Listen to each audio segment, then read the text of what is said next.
Assalamualaikum warahmatullahi wabarakatuh. Anak-anak, Ananda semuanya. Hari ini kita kembali belajar biologi dan pada hari ini kita akan mempelajari tentang zat makanan dan sistem pencernaan. Oke, kita langsung masuk saja. Tapi sebelumnya untuk minggu ini kita akan mempelajari zat makanan terlebih dahulu. Untuk minggu depan kita lanjut kepada organ-organ yang ada pada sistem pencernaan. Oke, yang pertama. Oh ya, sebelum kita memulai, apakah kamu siap untuk belajar hari ini, Ananda? Siap, Bu. Oke, siap. Bismillah, kita lanjutkan. Oke, yang pertama. Zat makanan. Nah, pengertian zat makanan itu sendiri adalah bahan makanan yang dikonsumsi dan diperlukan oleh tubuh. Diperlukan oleh tubuh ibu juga dan tubuh Ananda semua. Jadi zat makanan ini dibedakan menjadi dua, yaitu zat makanan makro dan zat makanan mikro. Nah, zat makanan makro adalah zat makanan yang dibutuhkan oleh tubuh dalam jumlah yang banyak. Sedangkan zat makanan mikro adalah zat makanan yang dibutuhkan oleh tubuh dalam jumlah yang sedikit. Untuk pertama kita akan membahas tentang zat makanan makro. Nah, siapa yang tahu apa saja komponen-komponen zat makanan makro? Siapa yang tahu silahkan angkat tangannya. Saya, Bu. Oke, silahkan Nadia. Apa aja komponennya? Komponen zat makanan makro adalah karbohidrat, lemak, air, protein, Bu. Oke, bagus sekali, tepuk tangan untuk Nadia. Jadi betul ya anak-anak semua. Jadi zat bahan makanan makro itu yang pertama ada karbohidrat, protein, lemak, dan air. Nah, di sini ada air. Jadi anak-anak semua tahu tidak kenapa air termasuk ke dalam zat makanan makro? Tidak tahu, Bu. Tidak tahu? Tidak. Oke, kita akan lanjut dulu belajarnya. Nanti kalian akan menemukan jawabannya pada materi ibu ya.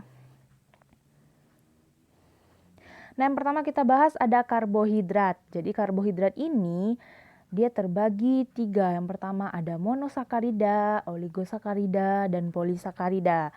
Jadi fungsi karbohidrat di dalam tubuh yang pertama sebagai sumber energi, menjaga keseimbangan asam basa, berperan dalam metabolisme, serta membantu penyerapan kalsium. Misalnya itu contohnya laktosa ya. Jadi siapa yang tahu sumber karbohidrat itu seperti apa contohnya? Ada nasi, ada apa lagi? Contoh karbohidrat? Ada kentang. Terus ada kentang, juga ada umbi-umbian. Itu merupakan contoh karbohidrat. Nah, selanjutnya kita masuk ke lipid atau lemak. Jadi lemak ini dibedakan menjadi tiga. Yang pertama ada lemak sederhana, lemak campuran, dan lemak asli. Jadi berdasarkan sumbernya, lemak ada dua jenis, yaitu lemak nabati dan lemak hewani. Siapa yang tahu apa perbedaan antara lemak nabati dan hewani? Saya, Bu. Oke, silahkan Siska, apa perbedaannya? Lemak hewani berasal dari hewan, contohnya daging. Lemak nabati berasal dari tumbuhan, contohnya minyak kelapa. Oke, tepat sekali ya, betul. Jadi lemak nabati adalah lemak yang berasal dari tumbuh-tumbuhan. Contohnya seperti minyak kelapa, betul ya yang disebutkan oleh Siska tadi. Ada minyak kelapa, minyak zaitun, ada minyak sawit juga. Jadi itu lemak yang berasal dari tumbuhan. Nah, sedangkan lemak hewani ialah lemak yang berasal dari hewan. Contohnya ada daging dan ada keju juga. Itu contohnya ya. Jadi fungsi lemak ini ada sebagai sumber energi, pelarut vitamin A, D, E, K, dan sebagai sumber asam lemak esensial. Nah, selanjutnya ada protein. Jadi protein ini terdiri atas senyawa-senyawa sederhana yang disebut dengan asam amino. Jadi sebagai sumber protein dapat diperoleh dari kacang-kacangan, ada daging, ikan, susu, dan telur dan sebagainya. Kita lanjut. Ada zat makanan makro yang terakhir itu adalah air. Nah, di sini jawaban dari pertanyaan Ibu tadi, kenapa air juga termasuk ke dalam zat makanan makro? Jawabannya adalah karena air merupakan komponen terbesar dalam struktur tubuh manusia. Jadi kurang lebih 60-70 berat badan orang dewasa itu atau tubuh manusia itu terdiri atas air. Jadi fungsi air yang pertama sebagai pelarut senyawa-senyawa lainnya, yang kedua mengangkut zat lain dari sel ke sel atau dari jaringan ke jaringan lainnya, serta yaitu menjaga stabilitas suhu tubuh.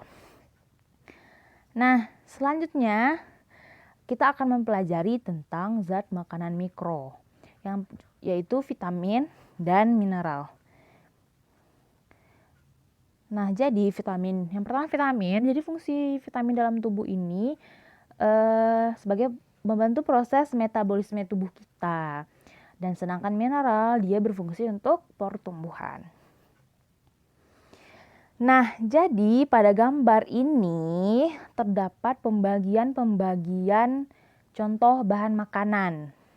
Nah, jadi anak-anak ibu semua, siapa yang bisa mengklasifikasikan jenis makanan ini berdasarkan zat makanannya? Oke, di sini sudah ada yang sudah terisi. Nah, nomor 2 yaitu ada vitamin dan mineral.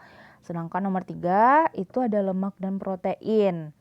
Nah, untuk nomor 1, siapa yang bisa menyebutkan ini termasuk ke dalam zat makanan apa? Saya, Bu.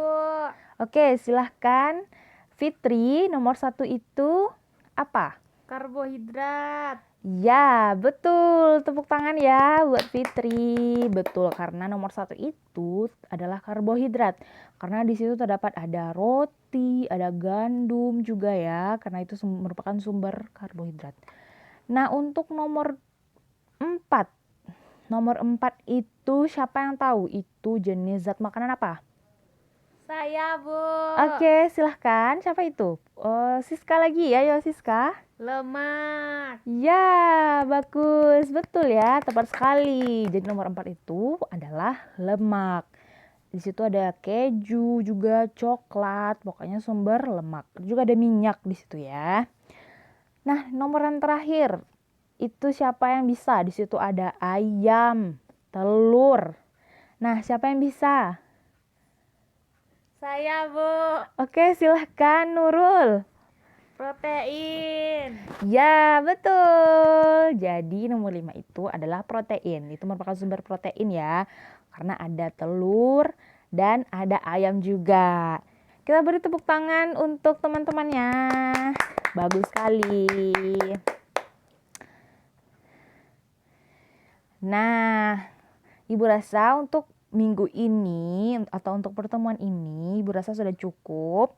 Untuk minggu depan kita akan mempelajari tentang sistem organ. Jangan lupa untuk anak-anak Ibu membaca tentang sistem organ di rumah. Karena sebelum kita memulai pembelajaran untuk minggu depan, Ibu akan memberikan berupa tes ya. Sejauh mana kemampuan kalian mengetahui tentang sistem organ. Nah, untuk hari ini Ibu rasa cukup. Terima kasih untuk anak-anak Ibu yang sudah berpartisipasi. Yang belum berpartisipasi, segera tingkatkan lagi ya partisipasi kalian supaya kalian bisa memahami materi ini lebih baik. Oke, sekian. Saatnya jam pulang. Hati-hati ya. Ibu sudahi. Assalamualaikum warahmatullahi wabarakatuh. Waalaikumsalam warahmatullahi wabarakatuh.